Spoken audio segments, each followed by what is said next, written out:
Speaking of unlikable and unpopular governors, let's pivot to Gavin Newsom. Ryan, that was really so mean. It was such a likable character. It was low-hanging fruit. We were talking about Kathy Hochul. It just made sense to talk about Gavin Newsom right after that. So Gavin Newsom is now taking aim at the California Environmental Quality Act, which, if you've read Abundance, if you followed Ezra Klein's work, that is a sort of fixation. Ezra's been writing about it for a matter of years. And Gavin Newsom held a press conference yesterday. Let's take a look at his nod to the Abundance community in this clip. To the NIMBY movement that's now being replaced by the YIMBY movement. Go YIMBY'S. Thank you for your abundant mindset. It's a plug to Ezra.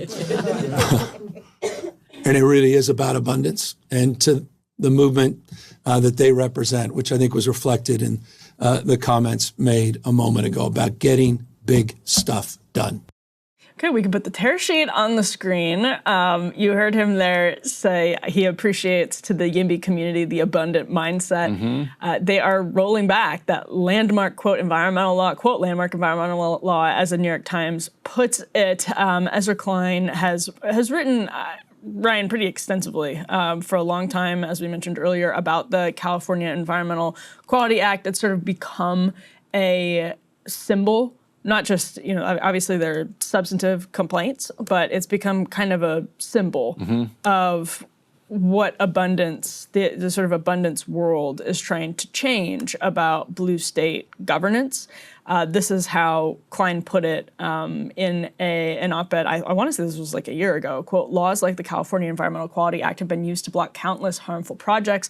A faster, more streamlined process could make it easier to build solar farms and rail systems, but streamlining could also make it easier to build infrastructure that communities have reason to oppose. So what's going on with this, Ryan?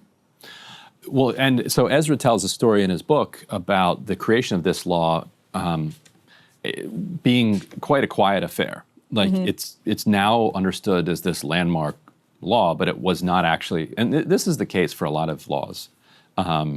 They pass quietly, nobody really knows what's going on, and then only later do they take on some significant importance. And this one took on importance because the California Supreme Court interpreted it in a way that the original authors of it did not intend, which gave it enormous amounts of teeth. And then, so you did then have a lot of communities and other people that wanted to block projects able to hire lawyers and gum things up. And so, it's I think there is some nuance to this, because I think on the one hand, the political power of billionaires and incumbent kind of monopolies and power centers are the thing that is their power that blocks a lot of these projects. And their power, if it is unchecked in what should be a democratic society, is going to find different vehicles for it to be exercised, just like water running downhill. It's going to find a way to get there. And right now it finds CEQA. You get rid of CEQA, but you don't check the power of billionaires, it's not going to solve the problem. Does it fix it? Is it a short-term solution? But on the other hand, maybe you packed a little bit of dirt there for a while, and maybe it does move the flow of the water in a productive direction for a little while. It doesn't solve the underlying problem, which is that we're not a democracy.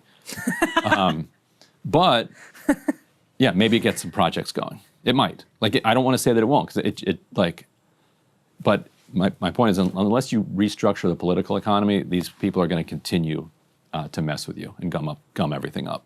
No question about that. I think, actually, that Ezra would agree with that point, don't you? I think he might. We should have him back on. Yeah, I think he might. I think the centrist groups and the pro-corporate groups that have basically adopted all of the messaging, they would not like that. But Ezra might. Come on, we've got to get him back on and see if he does agree with that. Big win for abundance. You get name checked, and your book gets name checked at the signing of the repeal of this major law. It's Ezra getting results. Yeah, poor Derek, months, the co-author. That's right. Within months of the book coming out. Yeah. So I think it played a role. Definitely. Because here Newsom said that he would not sign the budget unless they included this with it. So this was not like a standalone thing that the legislature wanted to pass. Newsom demanded it through this process. Hey, if you like that video, hit the like button or leave a comment below. It really helps get the show to more people. And if you'd like to get the full show ad-free and in your inbox every morning, you can sign up at breakingpoints.com. That's right. Get the full show, help support the future of independent media at breakingpoints.com.